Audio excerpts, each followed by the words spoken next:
This story is another one about the Thuan Kieu apartment complex, told by a friend. Let's call her Emma, who used to live right nearby in the market area. Emma mentioned that here in America, we might call this thing a skinwalker. But in Asia, this kind of case is often described as a demon or ghost impersonating someone. Her family was actually tricked by one of these spirits and ended up feeding it for months while they were living at Thuan Kieu Plaza.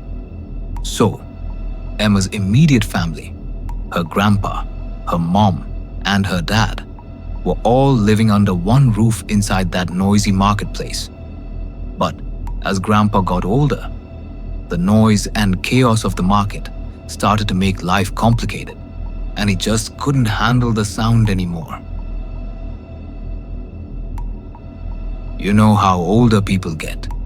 It's really tough for them to sleep when they are surrounded by the constant noise of market buying and selling.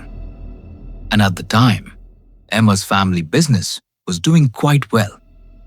Because of the noise, Emma's family talked it over and decided they should buy an apartment at the Thuan Kieu complex so Grandpa could enjoy his later years in peace and quiet.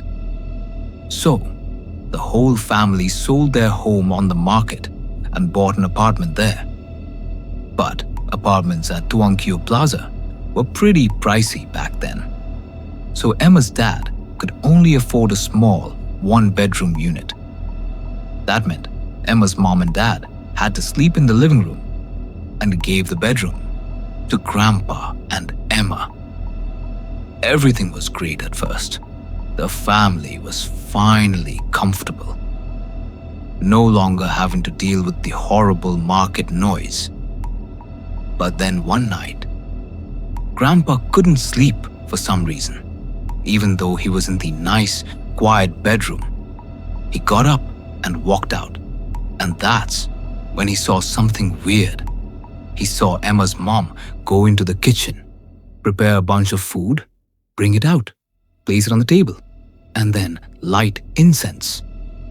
Grandpa couldn't figure out why she was doing that.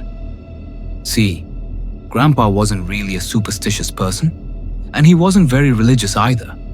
He just figured, well, maybe today is some special day, and my daughter has to make offerings to the ancestors.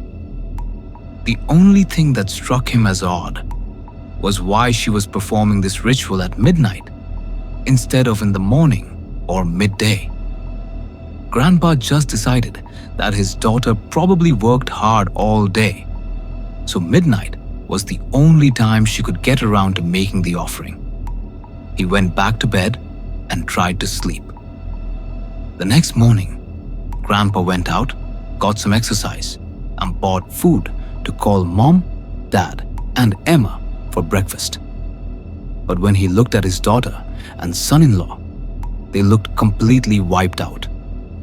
He asked them, "Hey, didn't you guys sleep last night?" Emma's parents admitted they couldn't sleep. That's when Grandpa brought up the strange activity. "So, what was that food you were cooking and offering last night?" Emma's dad immediately replied, "Oh, nothing, Dad. I was just hungry." That answer immediately annoyed Grandpa and made him uncomfortable for two reasons. First, in Asian culture, older people can be very particular. Second, he loved his daughter. He was thinking, why does my own daughter have to go into the kitchen late at night and cook for her husband? Why can't he just go make himself a package of instant noodles? Why did she cook a full meal? Grandpa kept these frustrated thoughts to himself. But the strange midnight cooking started happening more and more often. It got to the point where Emma's mom was cooking food and setting it out as an offering every single night at exactly 12 a.m. From then on, Grandpa started to keep watch, and he grew increasingly irritated. What made him truly furious was that after they finished the ritual, Emma's mom and dad would throw all the food straight into the trash can.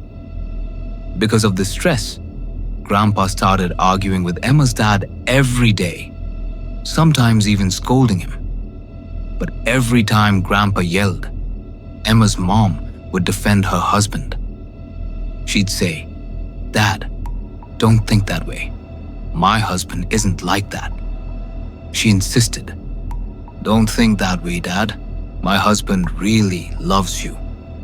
Grandpa was just done after so many nights of this. So, one night, he waited.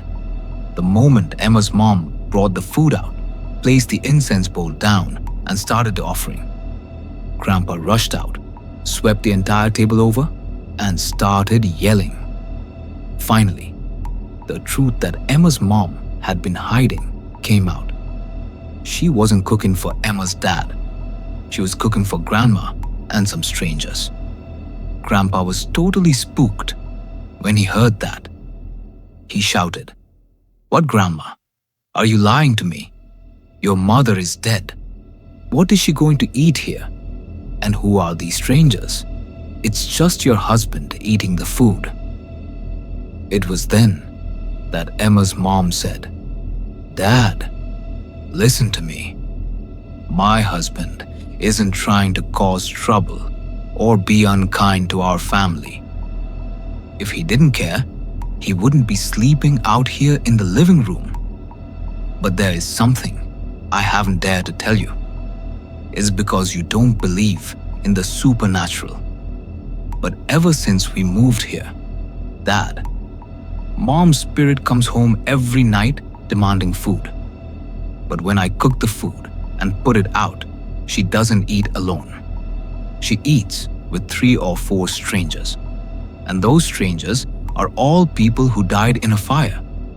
You can't see their faces clearly.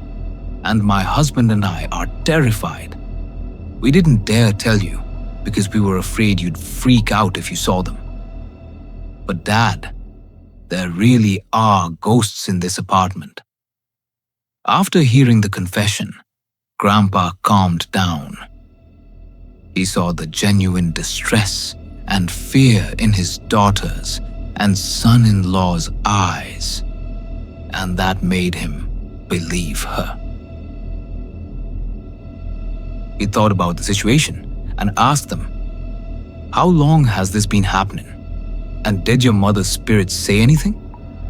The couple replied that her spirit only said one thing, "I'm hungry," and nothing else. But they explained that the moment Mom sat down at the table, 4 burned spirits would immediately appear and sit beside her. Grandpa pointed out that her mom, Emma's grandma, had died 7 or 8 years ago and should have moved on by now. He said, "I don't believe in this stuff, but tomorrow I'm going to the temple to ask the monk." The next morning, Emma's grandpa went to the pagoda where Grandma's ashes were kept and asked the master for advice. The monk did a reading and told him something chilling. A true family spirit wouldn't appear in such a gruesome form. This is a demon or ghost impersonating her. The monk gave Grandpa 4 talismans, bua, 1 for each family member to wear. The talismans would help them see if the spirit was truly Grandma or not. The monk gave a stern warning. If they saw the true form of the spirits that night, they had to pack up immediately and move out of the apartment. Grandpa went home and gave the 3 remaining talismans to his family. That night, right at 12 a.m., Emma's mom cooked the food and set it on the offering table. Grandpa stood hidden near the doorway, waiting.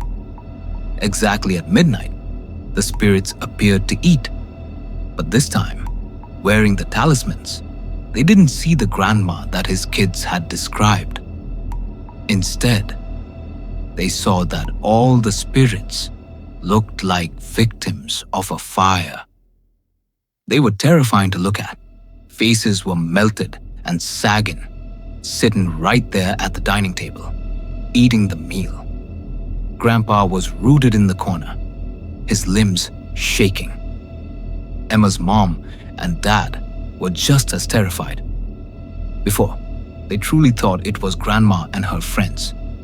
But now, the ghost's real form was clear. A completely burned woman sitting there eating rice. Exactly at 1 a.m., the burned ghost left the table, walked right through the front door, and vanished.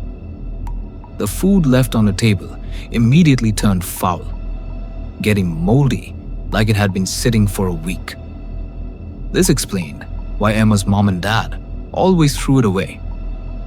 Grandpa finally said, "I might not believe in ghosts, but I'm seeing this now, and I can't take it anymore. This is real. It's not a joke." How can an apartment building built like this have such terrifying things happening? We need to go find a cheap house in some alleyway and buy it. This apartment is not safe. The very next morning, Emma's family listed the Thuan Kieu apartment for sale. A lot of people asked why they were selling. The guards, the management, and the neighbors all wanted to know. Emma's family came up with a clever answer so they wouldn't scare everyone else off. They said that the old man, Grandpa, was too old, and the apartment space was simply too cramped for him, making him uncomfortable. People believed the story, and they managed to sell the unit for a small profit. Emma's family moved to a different area, and they have been living there ever since. Emma said she will never forget the time her family lived in Thuan Kieu Plaza. Her grandpa has since passed away, but since they bought the new house, they have never seen another ghost. Emma believes that the Thuan Kieu Plaza is some kind of kingdom of the dead, a place where wandering spirits gather. She thinks the scary part is that the spirit was able to take the form of her grandma, tricking her mom into cooking for it. If the ghost hadn't disguised itself as grandma, Emma believes her family would have either moved out a long time ago or called an exorcist, rather than cooking for it every single night.